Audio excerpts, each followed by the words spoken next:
Hello everyone, welcome to my blog. চলে এলাম আমার ভাইজির বিয়ের ব্লগের পরবর্তী অংশ নিয়ে।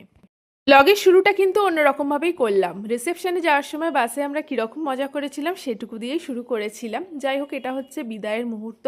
ঠিক এর পরেই আমাদের নারায়ণ শ্রী শ্রীধর জিউ এবং আমাদের দুর্গা পুজো যেখানে হয় সেখানে নমস্কার করে তারপর জোড়া শিব মন্দিরে নমস্কার করে ওরা বেরিয়ে পড়বে। এভাবেই বেরোনোর নিয়ম। বিদায়ের সময় এভাবেই রিচুয়ালটা পালন করা হয়। আমরা প্রত্যেকেই এভাবেই কিন্তু নমস্কার করেই আমাদের শ্বশুরবাড়ির উদ্দেশ্যে একদিন রওনা দিয়েছিলাম। তো আজকের ওরটাও ঠিক সেইভাবেই সম্পন্ন হলো। যাই হোক, এরপরে কিন্তু আমরা দেখব রিসেপশনের কিছু অংশ। যদিও অনেকটা ভিডিও করতে পারিনি, কিছু কিছু অংশই করেছি, কিন্তু অবশ্যই করে আমরা বাসেই কতটা মজা করেছি সেই ভিডিও কিন্তু তোমরা দেখতে পাবে। প্রত্যেকেই আমরা রেডি হয়ে কিন্তু একেবারে বাসে উঠে গেছি রিসেপশনে যাওয়ার জন্য। এই মুহূর্তে কিন্তু সবাই চুপচাপ থাকলে কিছুক্ষণ পরেই কিন্তু নাচ গান শুরু হয়ে যাবে।